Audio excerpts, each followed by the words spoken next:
Assalamualaikum warahmatullahi wabarakatuh. Berjumpa kembali dengan Bu Arum dalam perencanaan bisnis untuk kelas 10 bisnis daring dan pemasaran. Dalam video pembelajaran hari ini, kita akan membahas tentang pengembangan usaha. Pengertian pengembangan usaha adalah pengembangan usaha merupakan tugas dan proses persiapan, analisis mengenai peluang pertumbuhan potensial, dukungan, dan pemantauan pelaksanaan peluang pertumbuhan usaha, tetapi tidak termasuk keputusan strategi dan implementasi dari peluang pertumbuhan usaha.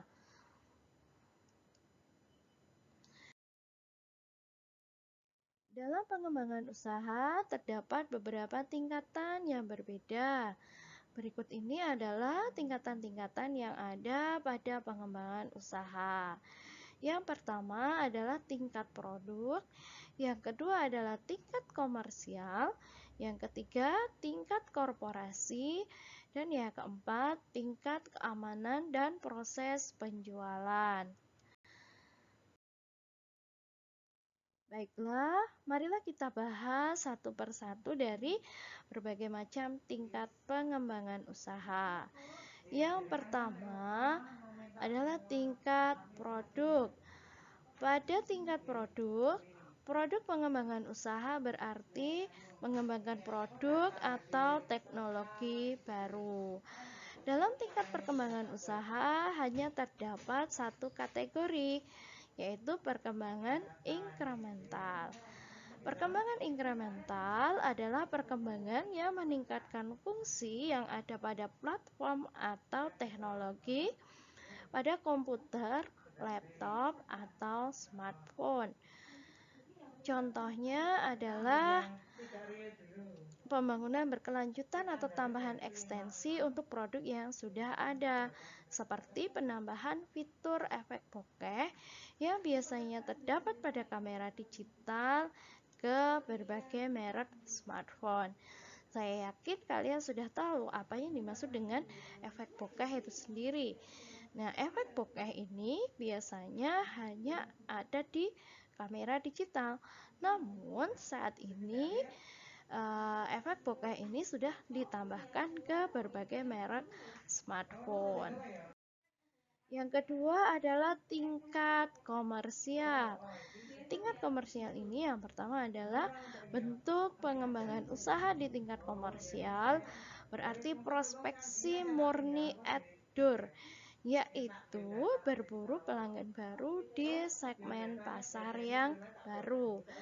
Yang kedua adalah saluran atau setup organisasi penjualan seperti mitra, agen, atau seperti distributor, pemegang lisensi, waralaba, atau cabang Anda sendiri, baik nasional maupun internasional. Jadi, tingkat komersial ini artinya mengkomersialkan produk kita atau perusahaan kita. Jadi yang pertama tadi berburu pelanggan baru di segmen pasar yang baru. Kemudian untuk mengkomersilkannya lagi bisa melalui saluran atau setup organisasi penjualan. Yang ketiga, pengembangan rantai nilai. Tingkat usaha rantai nilai ini mengembangkan penawaran produk secara berkelanjutan. Yang ketiga adalah tingkat korporasi. Pada tingkat ini, organisasi harus memutuskan apakah akan membuat atau membeli kompetensi organisasi tertentu. Tingkat selanjutnya adalah pengembangan bisnis perusahaan. Pada tingkat pengembangan bisnis perusahaan, fokusnya tidak pada produk maupun komersial tingkat, tetapi pada korporasi tingkatan usaha. Yang keempat adalah tingkat keamanan. Tingkat ini berfokus pada proses penjualan barang dengan harga yang terjangkau. Dalam pengembangan usaha terdapat dua unsur penting, yaitu unsur yang berasal dari dalam atau pihak internal dan unsur dari pihak luar atau pihak eksternal. Unsur yang berada dari dalam atau internal tadi antara lain, yang pertama, adanya niat pengusaha untuk mengembangkan usahanya, dan yang kedua harus mengetahui teknik memproduksi barang. Yang ketiga, kita harus membuat anggaran untuk mengetahui besar pemasukan dan pengeluaran produk. Pemasukan di sini artinya dari hasil penjualan produk, dan kalau pengeluaran produk ini maksudnya adalah biaya yang dikeluarkan untuk membuat produk. Yang keempat, kreativitas dan inovasi pengusaha sendiri.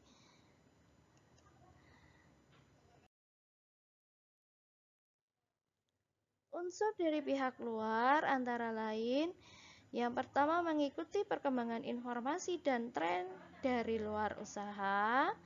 Jadi kita harus mengikuti informasi dan tren dari luar usaha. Dan yang kedua, mendapatkan dana dari luar seperti melakukan pinjaman kepada pihak bank. Yang ketiga, mengetahui kondisi lingkungan sekitar yang baik untuk usaha. Contohnya memperhatikan atau mengetahui kondisi lingkungan di sini artinya kita harus mengetahui berapa jumlah konsumen di sekitaran perusahaan kita atau di sekitaran lokasi usaha kita. Berapa jumlah tenaga kerjanya, berapa jumlah bahan bakunya, dan lain sebagainya.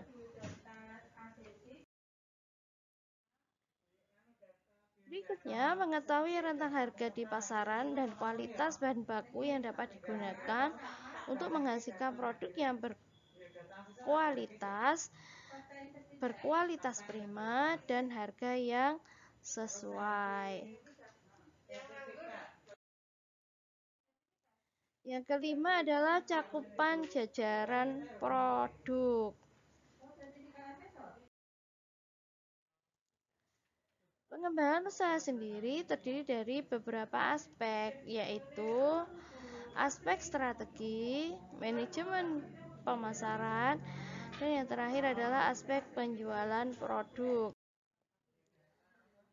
Aspek strategi pemasaran, contohnya, yang pertama meneliti jenis usaha baru dengan penekanan pada identifikasi kesenjangan oleh konsumen. Jadi kita harus meneliti atau melihat apa yang dibutuhkan oleh konsumen, namun produknya untuk memuaskan keinginan konsumen itu belum ada. Itu masuk ke strategi pemasaran. Yang kedua adalah menciptakan pasar baru, dan yang ketiga menciptakan produk baru dengan karakteristik yang menarik konsumen. Yang kedua, aspek manajemen pemasaran. Contohnya adalah 1.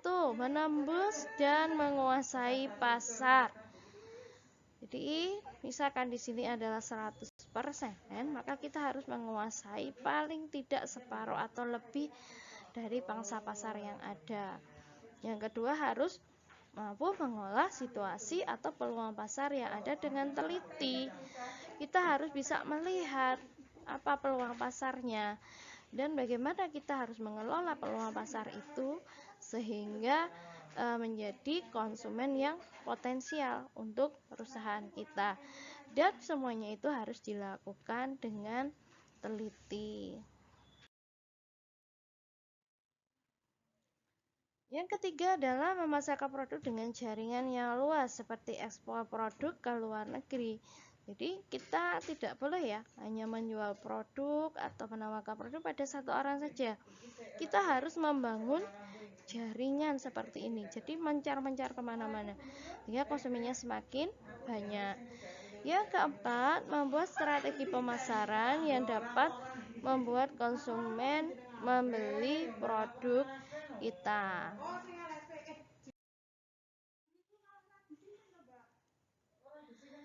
Aspek penjualan contohnya adalah banyaknya volume produk yang akan dijual. Berapa jumlah produk? Misalnya di sini ada berapa jumlah nanasnya, berapa jumlah wortelnya, berapa jumlah labunya. Itu. Kemudian yang kedua adalah menjual produk dengan harga yang terjangkau dan memiliki kualitas yang baik. Demikian video pembelajaran kali ini, semoga kalian dapat memahaminya. Wassalamualaikum warahmatullahi wabarakatuh.